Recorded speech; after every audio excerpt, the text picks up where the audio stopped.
Hi all, என்னோட ஸ்டைலில் dark chocolate எப்படி பண்ணுறதுன்னு சொல்லி பார்க்கலாம். 100 கிராம்ஸ் அன்சால்டட் பட்டரில் 150 கிராம்ஸ் டார்க் சாக்லேட் எடுத்து மெல்ட் பண்ணிவிட்டு கூல் பண்ணால் உரமாக வச்சிடலாம். அதுக்கப்புறம் 4 முட்டை உடச்சி ஊற்றிக்கிட்டேன். அதில் வந்து பார்த்திங்கன்னா 300 கிராம்ஸ் சுகர் சேர்க்கணும். நான் வந்து 150 கிராம் ஒயிட் சுகரும் 150 கிராம் வந்து ப்ரௌன் சுகரும் சேர்த்துட்டு நல்லா மிக்ஸ் பண்ணி எடுத்துட்டேன். நான் வந்து ஹேண்ட் பிளெண்டரில் வந்து பெண்ட் பண்ண முடியாதனால பீட்டரில் வச்சுட்டு பீட் பண்ணிவிட்டு நல்லா ஃப்ளோமியாக வர அளவுக்கு நல்லா மிக்ஸ் பண்ணி எடுத்துகிட்டு கொஞ்சமாக வந்து பார்த்திங்கன்னா வெண்ணிலா எசன்ஸ், அதுக்கப்புறம் மைதா மாவு வந்து பார்த்திங்கன்னா 150 கிராம்ஸ் கோகோ பவுடர் வந்து 1/2 கப் இதையும் சேர்த்து நல்லா மிக்ஸ் பண்ணிவிட்டு கொஞ்சமாக பேக்கிங் சோடாவும் நம்ம சேர்த்துக்கலாம். அதுக்கப்புறம் வந்து பார்த்திங்கன்னா நம்ம மெல்ட் பண்ணி வச்சுருந்தோம் இல்லையா, பட்டரும் சாக்லேட்டையும் அதையும் சேர்த்து மிக்ஸ் பண்ணிவிட்டு 1/4 கப் வந்து ஆயில், அதாவது ரீஃபண்ட் ஆயில், அதையும் சேர்த்து நல்லா மிக்ஸ் பண்ணி எடுத்ததுக்கப்புறம் ஒரு 50 கிராம்ஸ் வந்து சாக்கோ சிப்ஸ் வந்து அதையும் சேர்த்து நல்லா மிக்ஸ் பண்ணிவிட்டேன்.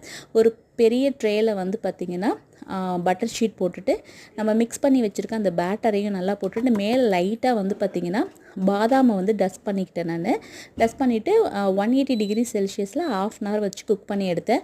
ரொம்ப சூப்பராக இருந்தது. நல்லா சூவியாக சாக்லேட்டியாக ரொம்ப நல்லா இருந்தது. கண்டிப்பாக ட்ரை பண்ணி பாருங்கள். ஸோ வீடியோவுக்கு எல்லாருமே ஒரு லைக் கொடுங்க. ஸோ வீடியோ பிடிச்சா லைக் பண்ணுங்கள், சேனலை சப்ஸ்கிரைப் பண்ணுங்கள். பாய். குழந்தைங்களாம் ரொம்ப ஜாலியாக என்ஜாய் பண்ணாங்க.